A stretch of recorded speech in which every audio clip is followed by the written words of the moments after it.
Good morning. आज का जो हमारा टॉपिक होगा वो जॉन लॉक होगा, जिनके बारे में आज चर्चा करेंगे। इनके जन्म की बात करें तो इनका जन्म इंग्लैंड में हुआ था। 1632 ईस्वी में इनका जन्म हुआ था। इनकी मृत्यु 1704 ईस्वी में हो गई थी। इनके काल की जो मुख्य घटना है वो है गौरवपूर्ण क्रांति, जो इंग्लैंड में घटित हुई थी 17वीं शताब्दी में। और उस क्रांति की जो मुख्य विशेषता ये रही थी कि बिना रक्तपात के वो क्रांति सफल हुई और शासन में परिवर्तन हुआ, जिनका प्रभाव जॉन लॉक के ऊपर काफ़ी था, या कह सकते हैं कि जॉन लॉक के विचारों का प्रभाव उस क्रांति पर रहा हो। जो इनके द्वारा जो मुख्य विचार दिए गए थे वो थे मानव प्रकृति से संबंधित विचार, प्राकृतिक व्यवस्था से संबंधित विचार, सामाजिक समझौते से संबंधित विचार, नागरिक समाज से संबंधित विचार, प्राकृतिक अधिकार से संबंधित विचार, कानून, उदारवाद के रूप में जो इनके विचार दिए गए थे। इन सारे विचारों के बारे में हम चर्चा करेंगे विस्तार से। लेकिन जो आज का जो मुख्य टॉपिक होगा अपना, वो होगा प्राकृतिक अधिकार। प्राकृतिक अधिकार के बारे में आज सबसे पहले हम चर्चा करेंगे। जो जॉन लॉक होते हैं वो तीन प्रकार के प्राकृतिक अधिकार की चर्चा करते हैं। कौन कौन सी? जीवन, संपत्ति और स्वतंत्रता।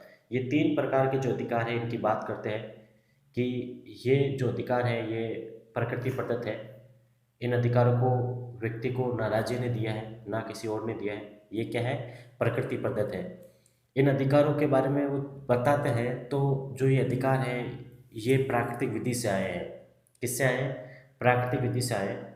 जो सामान्य विशेषता है जो लोग जो प्राकृतिक अधिकारों की बताते हैं कि जो ये अधिकार है, इन अधिकारों का राज्य के अस्तित्व से या सरकार के अस्तित्व से या समाज के अस्तित्व से कोई मतलब नहीं है, क्योंकि इनका व्यक्ति के साथ उसी प्रकार का संबंध है जिस प्रकार व्यक्ति की त्वचा का रंग होता है, यानी कि उसके जन्मजात जो गुण होते हैं उसी प्रकार उसके जन्म से ही उसे ये अधिकार मिलते हैं, जो ना तो उसे समाज प्रदान करता है, ना राज्य प्रदान करता है, ना सरकार प्रदान करती है। ये आप मान के चल सकते हो या ये मानते हो कि व्यक्ति की जिस प्रकार त्वचा होती है, कि जिस प्रकार त्वचा का रंग होता है वो जन्म से ही होता है, उसी प्रकार उसको प्रकृति ने उसको अधिकार दिए हैं, जो प्राकृतिक अधिकार है, जिनकी जो तीन प्रकार के अधिकार है: जीवन, संपत्ति और स्वतंत्रता। इन अधिकारों को कोई नहीं छीन सकता। लोग कहता है कि इन अधिकारों को कोई नहीं छीन सकता। जब समाज ने, राज्य ने या सरकार ने आपको ये अधिकार प्रदान ही नहीं किए तो छीनने का अधिकार भी नहीं रखते। इन अधिकारों पे यदि जो लोग कहते हैं कि इन अधिकारों के ऊपर यदि आक्रमण करे राज्य, इन अधिकारों के ऊपर छीनने की कोशिश करे राज्य, तो लोग कहता है कि उस समय व्यक्ति को क्रांति करने का भी अधिकार है, कि यदि इन अधिकारों पर आक्रमण करे राज्य, इन अधिकारों पर निगाहें रखे, जैसे कि जीवन, संपत्ति और जो स्वतंत्रता से संबंधित जो अधिकार है, इनको यदि छीनने की कोशिश करे तो व्यक्ति क्रांति भी कर सकता है। जो लोग बताते हैं कि किन किन परिस्थितियों में व्यक्ति क्रांति कर सकता है। जो पहली परिस्थिति है कि यदि राजा या राजकुमार विधि के शासन के बजाय शौचाचारी शासन करे। विधि के शासन के बजाय कैसा शासन करें? शौचाचारी शासन करें, तो आप प्राकृतिक अधिकारों का नहीं, सॉरी, यदि राजा या राजकुमार विधि के शासन के बजाय शौचाचारी शासन करें तो आप क्रांति कर सकते हो। दूसरी स्थिति कौन सी होती है कि यदि राजा या राजकुमार विधायक एक बैठक या उसके स्वतंत्र कार्यों में बाधक बने।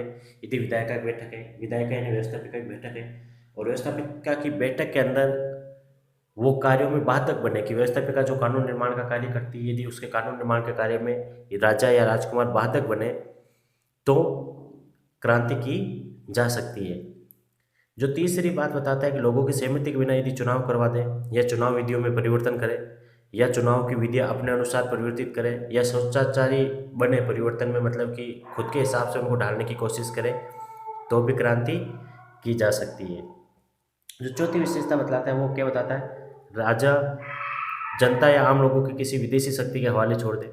यदि राजा आपकी रक्षा नहीं कर सकता हो, या युद्ध के समय आपको किसी विदेशी शक्ति के हवाले छोड़ दे, या आपको किसी संधि के माध्यम से विदेशी शक्ति के हवाले कर दे, या संधि के माध्यम से आपके देश को उसके जो शासन व्यवस्था है या जो आपके जो आंतरिक सुरक्षा का मुद्दा है वो यदि बाहरी देश को सौंप दे, तो क्रांति की जा सकती है।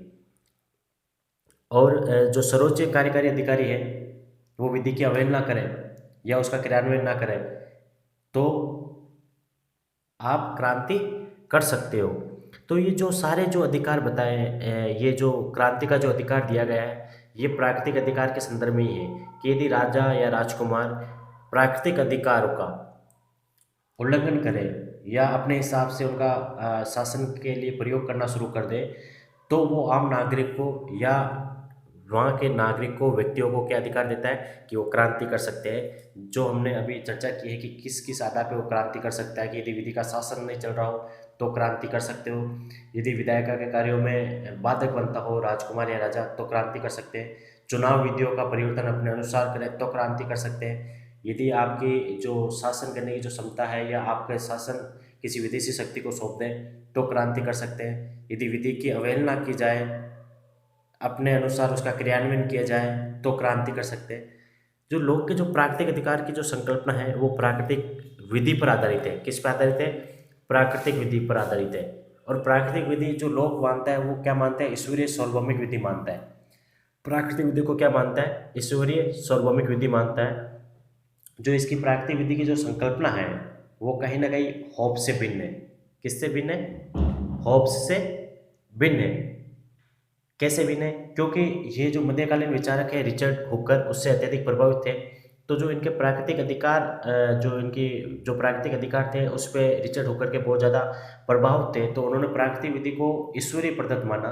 तो इसलिए कई बार कहते भी हैं कि जो जॉन लॉक है प्राकृतिक अधिकारों की बात तो वो अनुभववादी रूप में करता है। किसके रूप में करता है? कि एक अनुभववादी विचारक किस प्रकार सोचता है उस प्रकार प्राकृतिक अधिकारों की बात करता है। लेकिन जब प्राकृतिक विधि की बात आती है तो वो एक मध्यकालीन विधि की या ईश्वरीय सार्वभौमिक विधि की बात करता है। तो कहीं ना कहीं ये उनके विचारों में विरोधाभास भी है। तो इस पर आलोचना भी की जाती है इनकी कि जो इनकी प्राकृतिक अधिकारों की जो बात है, क्योंकि प्राकृतिक अधिकार जॉन लॉक क्या मानते हैं कि प्राकृतिक अधिकार कहाँ से प्राप्त होते हैं? प्राकृतिक विधि से प्राप्त होते हैं। जब वो विश्लेषण करते हैं, जब प्राकृतिक अधिकारों को विश्लेषण करते हैं तो उनका विश्लेषण एक अनुभववादी विचारक की तरह है कि जो अनुभव करके जो विचारक बात करता है उसकी तरह है। लेकिन जो प्राकृतिक विधि की बात करता है तो उनको कहता है कि वो क्या है? ईश्वरीय सार्वभौमिक विधि है। तो ये कहीं ना कहीं रिचर्ड हुकर का जो उनके ऊपर प्रभाव था, इसलिए इनके जो विचार है प्राकृतिक अधिकार और प्राकृतिक विधि से संबंधित, इनमें विरोधाभास परिलक्षित